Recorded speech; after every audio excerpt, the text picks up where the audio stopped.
So I contacted the landlord. He came in. He was very concerned about what had happened at his property. And so now he calls us. Actually, we had a follow-up meeting with him because he came back and said, I have more information about the incident that happened. And so now he feels more comfortable contacting us. We had a block watch, got together, the residents really came together, and we were having a hotel. And we were having a lot of problems with prostitution, drug dealing, loitering, just all the things that were bad for a hotel. And because it was a neighborhood hotel, it was causing a lot of friction for us. So the residents came together, created their block watch, and out of that they moved forward and connected with Alderman Davis, and we forged and went after that organization, and we actually had them shut down. I've been in Milwaukee all my life, and I've never seen anything like this at all in Milwaukee, where people were going out to youth, doing door outreach, reaching out to schools, reaching out to churches. As a teen and growing up, I've never saw anybody come into my neighborhood or come into my family and asking me what is it that I wanted as a youth. We had a certain neighborhood that was experiencing a large amount of gun violence. What we were able to do is to go out, meet with residents on a weekly basis, figured out which houses or which people were causing the most problem. We took a different approach, which was to go into the house and see what they needed, see why the family was struggling. And from that, we were able to introduce resources into the house that helped to lessen the tension in the house. I love Milwaukee. I love my community, and I just want to be able to help people the best way I know how.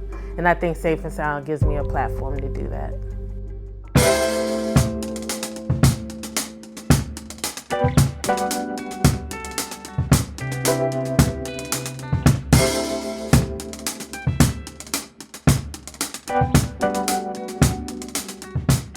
I've gone into people's houses, I've sat down with people at their kitchen tables, and I've talked to them about the issues that they're having in their neighborhood.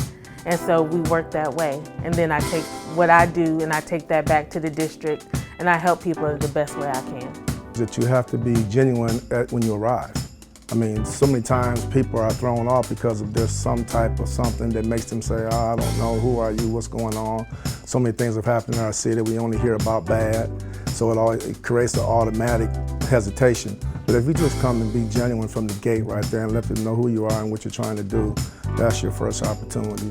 We work closely with neighborhoods to develop partnerships, to get to know the members of those neighborhoods, to understand the ebb and flow of those neighborhoods, and to help the neighborhood identify the things of greatest concern to them.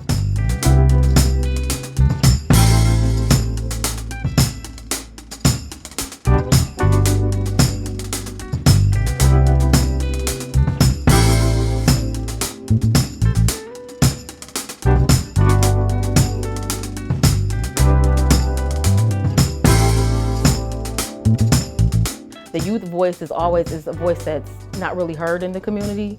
Lots of people have different things that they want to do for the youth, or they make decisions for the youth, but they never ask the youth. So I want to make sure that I give the youth a voice. Just ask them what they want, because it's easy for adults to go and give youth ideas or tell them these are the things that we want you to be involved in. Those aren't necessarily things that youth want to be a part of. So they need someone they can go to and have an outlet where they can express themselves and do things that are specific to what their needs are. The challenge for us is to build that stability.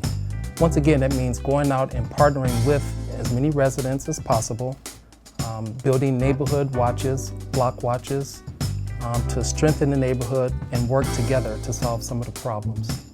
We have to take on some of that responsibility and communicate with them and let them know what's going on. And Safe and Sound actually will come through and talk to the neighbors and let them know, this is what community policing is. You have to be the person to contact the police.